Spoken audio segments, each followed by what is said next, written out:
The first meeting is really a get-to-know-you meeting. We're going to sit down. Typically, the meeting will last about an hour.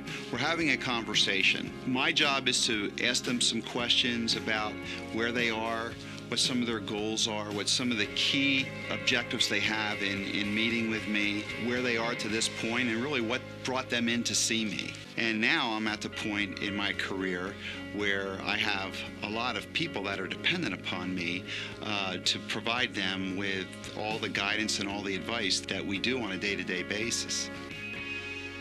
You spend your working years trying to build up your assets, trying to build up pension credits at your job, trying to grow your nest egg so that you can one day retire when you can't work or don't want to work anymore.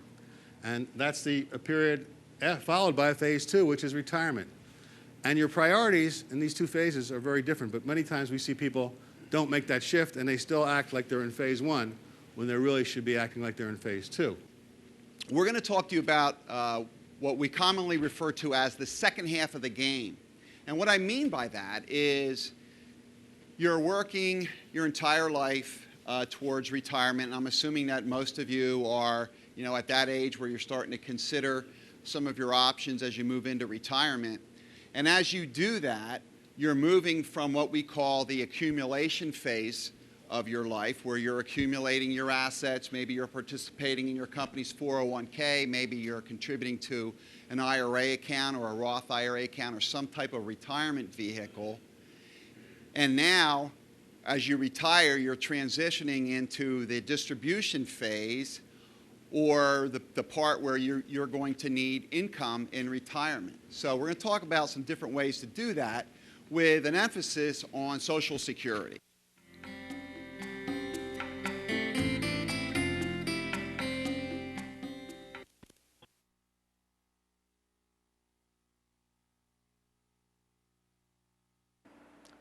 Well, hello and welcome to Financially Speaking with Jeff Bush. I'm here with my partner, Jeff Bush, to talk about some things that are very important to anyone who hopes to collect Social Security one day and wants to get the most out of the system. Morning, Jeff. Good morning. And of course, your name is Barry Waronker. Welcome to the show. It's great to be here as we're entering into our fourth year here on PCTV, believe it or not.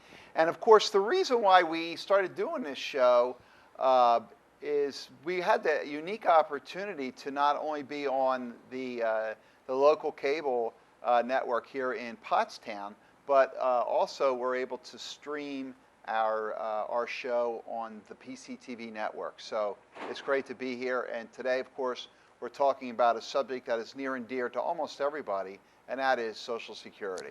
Well, it certainly is. And I think when we realized, I guess about 5-6 years ago, that we really needed to promote this idea to help people get the most out of their Social Security, that oftentimes it was really an undervalued, underrealized, underappreciated asset that people were kind of taking for granted. And the more we dug into it, the more we learned about Social Security, what it can do, how it can be used, the more important it became to us to get that message out. So today we're going to talk about some of the things about Social Security that people may already know, but oftentimes they find there's things that surprise them as well. I guess if we want to give our information about the company and who we are, we're Informed Family Financial Services, and our office here in Pottstown is right in the heart of the city at the High in Hanover in the old Security Trust building. And our practice is largely working with people that are either at or near retirement, or doing their retirement planning, managing their retirement income. So it's really a big part of our practice is to help them get the most from Social Security. Jeff, we found that oftentimes people, even if they have advisors, their advisors are not helping them with this Social Security business. They just kind of take it for granted too. Yeah, what we found, and we've been doing Social Security workshops this is going on our 5th year of doing Social Security workshops. What we have found is that by and large, financial advisors are either not giving their clients advice on Social Security, or they're giving them the incorrect advice. And that actually was quantified recently in a Wharton School study. So we've kind of been on a mission to educate the people, if you will, and that's why we're here today. We want to educate everyone on really what's involved with claiming your Social Security benefit. Yeah, and what we found was, many people who are otherwise intelligent, thoughtful people, when it came to making a choice on Social Security, did it, almost like a knee-jerk reaction. If they made a decision to take it at the earliest they could, say at age 62. They decided that money was there, it was their money, and it was free money, and they were going to go get it. And why would you let that money sit over there? And they didn't put a whole lot of thought into it. Maybe asked a neighbor or a friend or a brother-in-law what they were doing, and then they're stuck with a decision, for life. And at age 62, unlike 50 years ago when life expectancies were pretty low, there's a lot of living to be done post age 62, and those decisions that you make then can affect the next 30 years of your life. Well, it's human nature, I think, to take an asset or a benefit when it's there and it's available to you, and that's why it helps sometimes if you have the advice of a professional that can give you an objective analysis of this really important decision. And one way that we look at it, Barry, is we look at taking Social Security as about managing an asset. So let's say, for example, that your Social Security benefit is $41,000 a year, which is a substantial Social Security benefit, and that may be a benefit that maybe you had to wait until you're 70 to take that benefit. The point is that you're really managing an asset that could be upwards of 600, or we're showing a screen here, 600, 800,000, maybe even $1 million. So for a lot of people, I would even say the vast majority of people, that's their biggest asset. A lot of people might not look at it that way, but you're really managing an asset. So it makes sense to go through a whole process, a whole analysis of what your claiming strategy should be. Well, one way to look at it is if you ask people, what is your Social Security worth? They'd probably tell you, $1,300 a month or $2,800 a month, or in this case, $41,000 a year. But what your Social Security, if we go back to the last slide, what your Social Security is really worth is how much money would you have to have invested at a reasonable rate of return to generate, something like $41,000 a year for the rest of your life and for the rest of your spouse's life. And the answer is you need a lot of money, so it's worth a lot of money. Yeah, you need a lot of money, and the other thing there's a couple other things that we need to really point out with Social Security. So the benefit is payable for life, so it's a benefit that you're not going to outlive. And if we're talking about a married couple, the benefit is actually good for 2 lives. So if you have a husband and a wife, and let's say, just for this example, the husband is getting the larger Social Security check. When he dies, the spouse will get his check. Will get the larger check. So it's really over 2 lives. So if you're retiring at 65, it's realistic to think that you're going to get that benefit till you're 90, till one of you reaches 90. So in 25 years, you're going, over the course of 25 years, you're going to get a benefit. And the other important thing to note here, Barry, is the fact that there's cost of living adjustments to these Social Security benefits. So I know that a lot of people are really, really skeptical about that because last year, Social Security recipients didn't get any increase in their Social Security benefit, and this year they're getting an anemic increase. I think it's a fraction of a percentage point, but that's all because we're in a relatively low inflation environment relative to the things that they're using to measure these increases in Social Security. So it's really an important benefit that you can't take lightly, especially if there's other assets to be considered as far as how you're taking your income. Yeah, talk about that for a minute, Jeff, because I know a lot of people will say to me, well, I'm going to take Social Security at such and such an age, and I'll say, why? And they'll tell me, the reason is the money's there, or I could use the money, or I'm afraid Social Security is going to go out of business, or a whole list of reasons. But really the question that people have to ask, and an analysis has to be made, how does this Social Security fit in with an overall financial plan? As you mentioned, if you're 65, if you're a couple that's age 65, you were right on the money. I mean, the latest studies show that a couple age 65, one of them, 50% chance, one of them is still going to be running around in their 90s. So this is a long-term answer to a question of how you're going to live, and to make a short, quick decision based on, oh, I'd like to get the money because it's there, can be really doing a big disservice to folks. That you have to plan your Social Security in the context of your life and the context of your overall financial plan, and then it becomes a very powerful tool that can be used so many different ways, and we've used it so many different ways with our clients. It's sometimes hard to look that long into the future. Human nature is such that people don't realize necessarily how long they're going to live in retirement.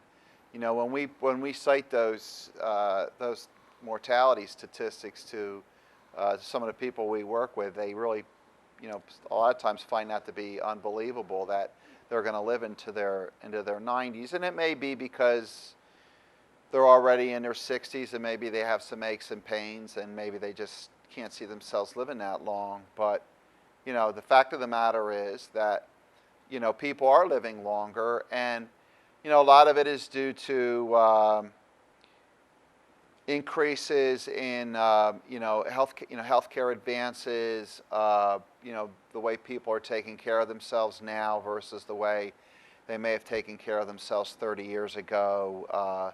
Smoking rates have gone down. People are generally eating better, leading a more active lifestyle, etc.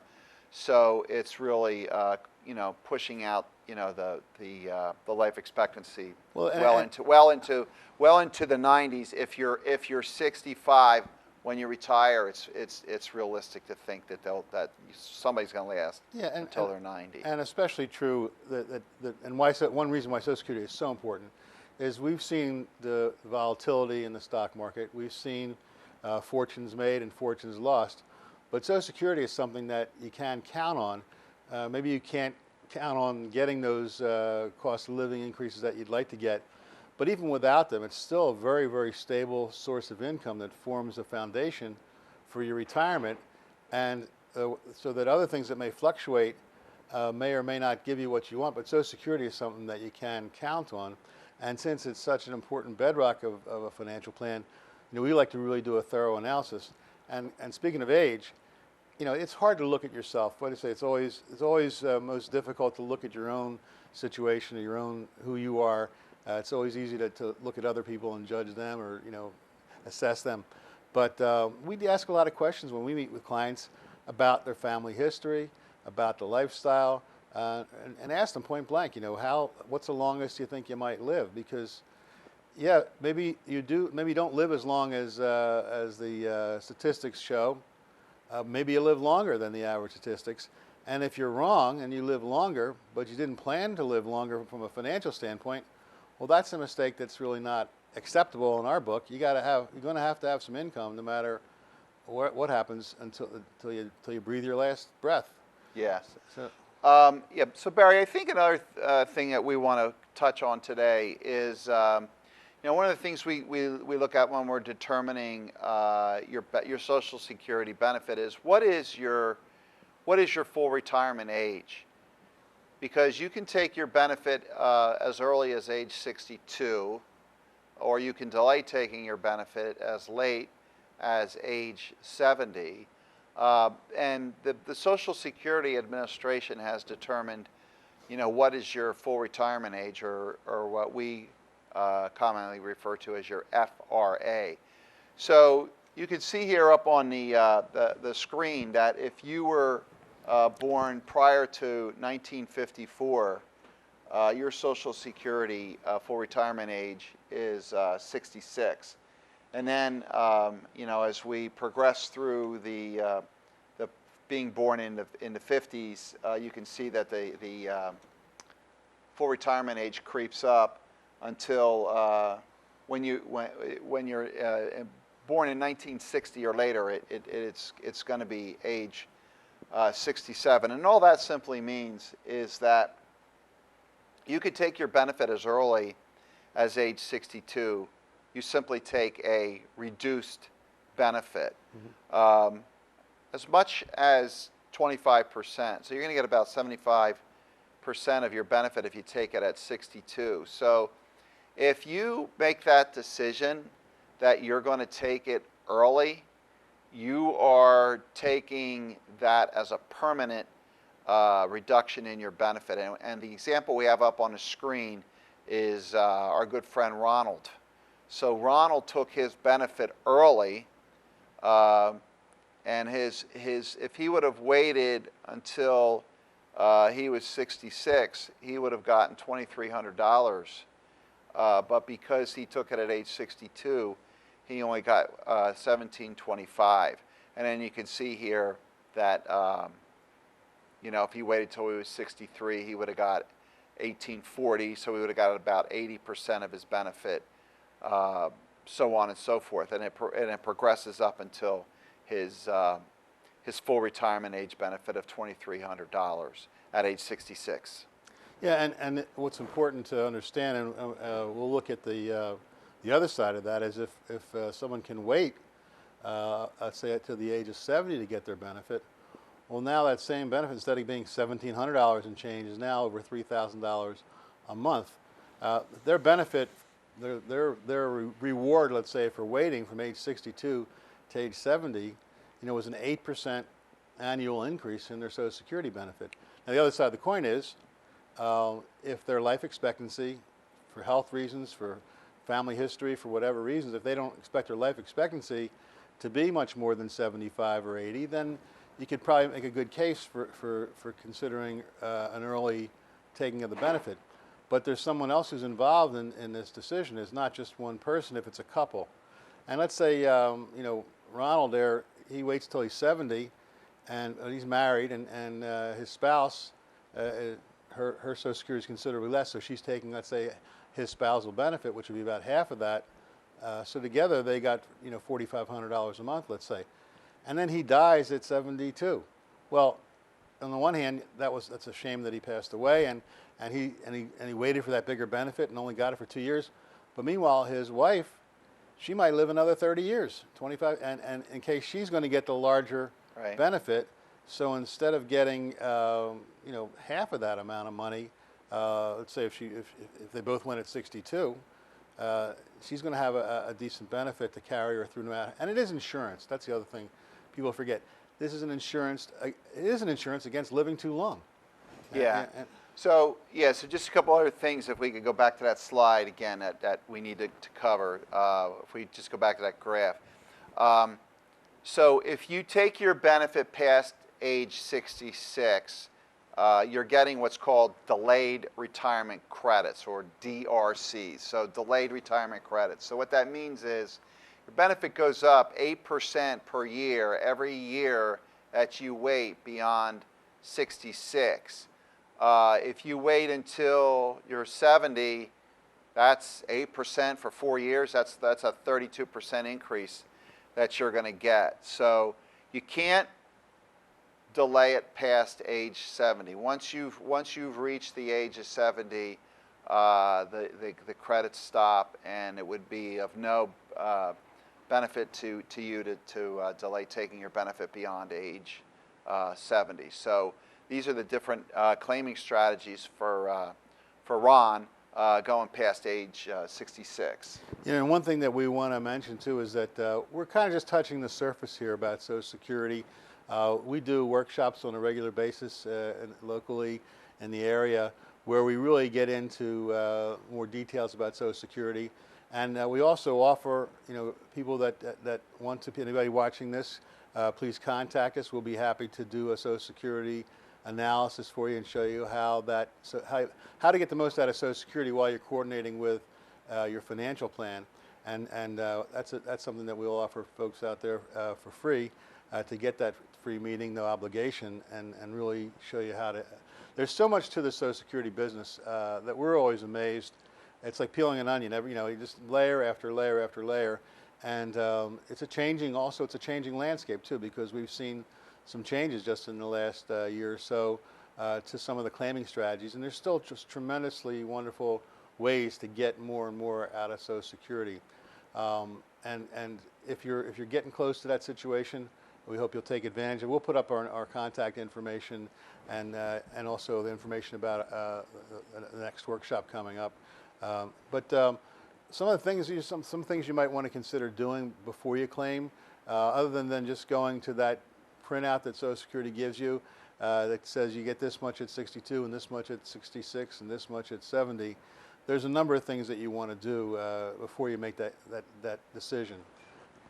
Well, yeah, so the first thing you want to do is verify your earnings history. So if you look at your Social Security statement, and by the way, if you go out into the government website, the Social Security website, it's ssa.gov. So if you go out into that website, you'll get your statement. They stopped mailing them a couple years ago, but just go out onto the website. You can get your statement, and on page 3 of that statement, they have your earnings history. So the first thing you want to do is verify that your earnings history is correct, that there's no missing years, because that's really what drives the calculation of your Social Security benefit. And there are mistakes in these things. We found them in the past. Whole years missing sometimes, or just numbers that didn't make sense, and that's something you got to find out and take a look at.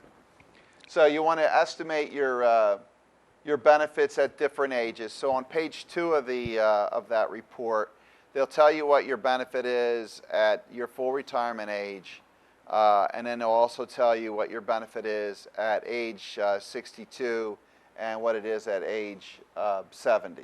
Okay, so then you want to evaluate your strategies to maximize your benefits. So what's the best time to claim your benefit? When are you going to stop working? When is your spouse going to stop working? When is your spouse going to claim? How do we want to coordinate our benefits? There's all kinds of questions here, Barry. How's your health?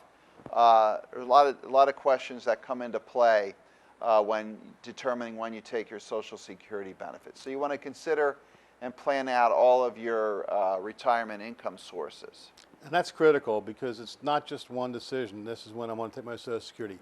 It has to be integrated with a comprehensive financial plan so that you get the most from your assets, your sources of income, and you get the most from Social Security, and they work together to give you the best retirement possible. It's got to be done in the context of your whole life plan.